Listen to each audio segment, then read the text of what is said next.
Best music. I love the music. Best music. Yo, Sunny the Street. But guys, that. Right ke mphulaphula vukana FM masijoke phake kwimizuzu siyenzeke imizuzu emihlanu bethile phansi impi ka 8 o'clock kanti ke mphulaphula wevukana FM siya phake ngakumbi ke ku MEC phake kwikhasi lethu elika Facebook useleke si live mphulaphula wevukana FM phake kuvukani community radio singokola ke naye ke hloniphekileyo ke nobekekileyo ke u MEC yena ke utata umlungisi kamvoko kwicala ke le finance apha ke ephondweni mphulaphula wevukana FM kanti ke umba esinga namhlanje nenqonda ke yangumba othethekayo napha ke kumaphephandaba mphulaphula wevukana FM redeeming of meals vouchers for cash ngakumbi ke pha ke kwi government official sawo ke sidakanye lo mcimbi namhlanje MEC tata mandikubulise enkqubeni ndikunike elithuba uzibulisele kumphulaphula wevukana FM ngalimini namhlanje. Bendicela nje MEC ununmutele i-mic yakho ivalekile tata. Molo msasasi ndiyabulisa nakuba bonke abaphulaphuli bevukani FM. Nkosi kakhulu siyabulela MEC ngokuthi usijoyine namhlanje kwinkqubo yethu ke uncuthu breakfast show. Nkosi kakhulu tata sijongene ke nomba ke nqonda ke tata okay wabe ke uyawudakanga kwi-media statement ezithe zabe ziyaphuma kwakunye ne-meeting othe wabe ke uyazihlala ukuzama ke ngakumbi ke ukunqanda lo mkhwa nokuzama ke ukusombulula lo mcimbi. Sijonge kwi-allegations ngakumbi eziquka i-cash demands ngakumbi kwicala le-government officials kwi-accommodation establishment. Ukubuyela nje kumva kwiziganeko ezithe zabe eziyenzeka tata ne-meeting othe wabe uyazihlala ngakumbi ke ukuzama ke ukusombulula lo mcimbi ungake nje usikrobisa. Enkosi kakhulu msasazi. Lo mcimbi awuqali ngoku besike phaya ngo-2019 lo mcimbi wavuka kangokuba urhulumente wakhupha i-instruction note okanye wabhalela zonke i-departments emveni koko sasidibene kunye nemibutho yezoshishino yabantu bangonobhizinesi. Saphinde sadibana kunye ne-border kai nayo izisa lo mcimbi ndicinga kulapha kungo-2021 2022 kanti ngoku ngoFebruary nge-12 besidibene nombutho womama okuthiwa yi-Women in Tourism nawo uzisa lo mcimbi. Lo mcimbi uyasithupha msasazi kuba into eyenzekayo apha ndiyayibona uba bayithetha kakuhle abantu ibe ngathi kubantu banikwe ivoucher bayazitshintsha zibe yimali. Hayi excuse me abantu kuthiwa yi-cashback le nto xa ibizwa. Alright. Abantu ababhukishelwe ngurhulumente bathi bawubhukishelwa kwezi ndawo bafike noba indawo iyakwazi upheka for idina okanye ba yi-lunch i-breakfast dinner lunch and dinner bafike bona bathi abafuna uphekelwa bafuna le mali ngoku indawo ikwazi upheka. Uzukhumbule ke le ndawo kubhukishwe kuyo icharge umzekelo i-1,500 rand for umuntu olale ngobusuku include ukulala loo nto idibanisa ukulala kwakhe kunye nokutya. Xa laa nto ebhatala ubhatala la 1.5 xa itax eyicharjwa uyicharjwa kula 1.5 kodwa uyohlukana ne-700 rand kuba aba bantu bafike bathi bafuna le mali. Ayiqali phake msasazi iqala kulo wokuqala ufowunela indawo.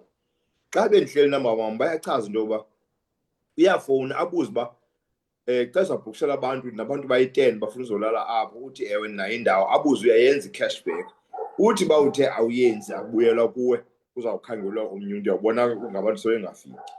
Omnye wabo usihlalo umzekelo yena wayefumene abantu abayi-19 basoka education bafika phaya bezolala badimanda into yokuba makabanike imali wawabonisa ke la instruction note yaka-treasury uyixhomile apha emva komnyango.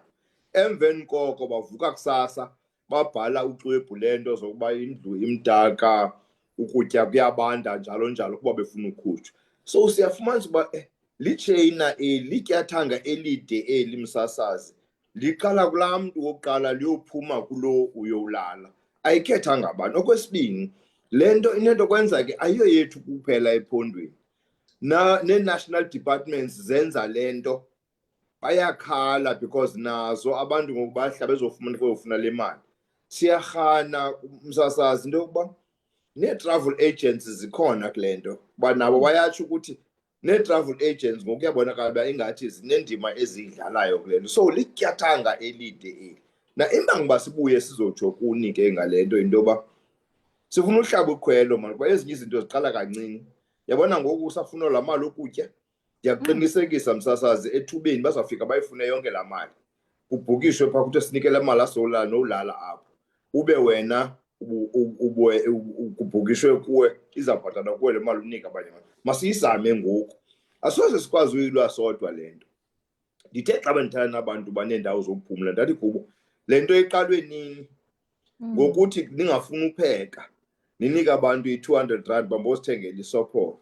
Yathi yawubonwa abantu bamane beyifumana le mali yamnandi kubo aba bangasemva bava into bakufumaneka imali yakhula ke ngoku yankulu kuba le nto ihamba ngokugqejelwana. Lo ulala phaa unesixa sakhe, lo ungasemva ubhukishayo naye unesixa sakhe. So nditsho xa ndithetha nabo kodwa kuyanyanzeleka ukuba ngoku sihlaba ikhwelo kubo bonke abantu abaneendawo zokulala into yamabohlukane nale nto yokunika abantu ukutya, imali endaweni yokutya mabapheke. Okwesibini, xa kukho abantu bakarhulumente nokuba yi-official nokuba yi-politician noba yi-member yepalamente ngukhansila ezofuna imali yokutya, abantu mabayixela uba yenziwa le nto. Uba umntu uyaqhubekeka mabathathe iinkcukacha zaba bantu sizifumane ukwenzela uba sizothatha siphakanyiswa ukuba sifuna uthatha amanyathelo msasazi ngenxa yale nto ikhoyo ngoku yaba bantu batshutshisa abantu abaneendawo zokuphumla. Nkosi kakhulu MEC mphulaphuli wena usanda usijoyina sincokola naye kaloku ohloniphekileyo nobekekileyo ke u-MEC utata uMlungisi Kamvoko. Sithetha ke gabalala ngakumbi ke ngokuridima ke i-cash vouchers kwicala ngakumbi le-government officials. Utata kuyayidakanca into yokubana yonke le nto elitsheyina ke lihamba kanjani. Ndiyaqonda ke MEC nanjengoko ke sele ke nihlele intlanganiso eziliqela enizama ke ukuchophela lo mcimbi nezikhalazo enithe nabe ke niyazifumana, mhlawumbi ke zikhona indawo sele nizibambile ezenza lo mkhwa okanye ke mhlawumbi abantu abenza lo mkhwa okanye ke masiyibeke kanje ukuba ngoku nanjengoko sisenza eliphulo bakhona abantu abathe babe bayafumaneka besenza lo mkhwa, ingaba athini amanyathelo enizawathatha ngakumbi ke kwi-government officials ezithe zabe ziyafumaneka zisenza lo mkhwa okanye ke mhlawumbi kwiindawo ezithe zabe ke ziyafumaneka zisenza lo mkhwa? Enkosi kakhulu msasazi, ngokweendawo ezenza lo mkhwa akukabikho ndawo sithathe kuyo amanyathelo kuba okwangoku akukho kwabantu baza ngaphambili ngokweendawo ezenza loo nto uba abantu benza loo nto leyo bayathanda uba abantu ababhenefithayo bafune ukuyenza bayifihle le nto kuba bayabhenefitha. Ewe zike zakhona indawo abantu abathathu abathe kwarhanelwa uba benza loo mkhwa baze batshajwa. Okwangoku ke ngoku bendidibana ne-Women in Tourism besichaza into yokuba bakhona abakuye kwi-disciplinary action committee. Into esiyenzayo thina sibathumela kwi-disciplinary hearing abantu. Kodwa manditsho msasazi into yoba kuzawufuneka ngathi siyaqina kulo mcimbi we-disciplinary hearing. Kaloku xa kukho imeko enje funeka iziphumo ze-disciplinary hearing zithathe ngokwe-weight yale nto yenzekayo. Mandisho kokuthi kwangoku andikakwazi uza kuwe ndithi nantsi i-establishment indawo yabantu abalala kuyo esiyifumanisileyo. Ndithethile no-MEC kuzawunyanzeleka into yoba ezo ndawo zifumanisekileyo singena kweli phulo nje. In fact siyicela abantu basifowunele banike yonke i-detail yezi ndawo ukwenzela uba sizodila neento ezimbini, sidile ne-official okanye lo mntu ulala pha ufumana imali, sidile nale ndawo ukwenzela uba ingakwazi uphinde ilalise abantu kwakhona. So okwangoku andikabi nayo into noyibeka apha kuwe yile nto ndiphakama ukuba nabantu abaza ngaphambili bayachazela uba MEC siyoyika noyithetha le nto ukuba singangaphinde sifumane ibhizinesi kodwa khawungenelele. So ndinethemba ke njengoba bezile nje besithi masingenelele kule nto akhona abazawuba nesibindi yokuze bathi ewe thina funeka sirhola imali sizawukwazi uthatha amanyathelo. Ukushwangathela MEC nanjengoko ke sowumentionile nendaba lokuba abanye bayoyika ukuza ke ngakuphambili, mandithi ke ngoku yenzeka le nto mhlawumbi ke kwi-BNB yam ndiyayibona mhlawumbi i-government officials zifuna lo cashback izinto ezinjalo, ndiqhagamshelana nabani, ndifowunela phi, ndiripota phi yonke le nto yenzekayo? Inkosi kakhulu msasazi, ndiyavuya ubuze lo mbuzo uba yenye yezinto abantu abaninzi abathi ingxaki yabona pha kulaa website ka-Treasury ikhona into phaya inamba echazayo into yoba uqhagamshela abantu kodwa ke ndiza kukhangelela eyesibini inamba le bithethwa phaya kuwebsite ikhona into engu-0800 701 701. Ndiyafuna ke uba ndikunike sine-unit ke msasazi ekhoyo phaya ephandayo ezawuzama ke esifuna uba kuya ngathi abantu mabafowunele straight kuyo. Ndicela ukunika iinamba zakhona 083 730 0338, eyesibini 071 874 6203. Uba ke usebenzise ezi namba zombini asizokuchaza uba ungubani xa ungafuni uchazwa, kuba nje xa usinikele information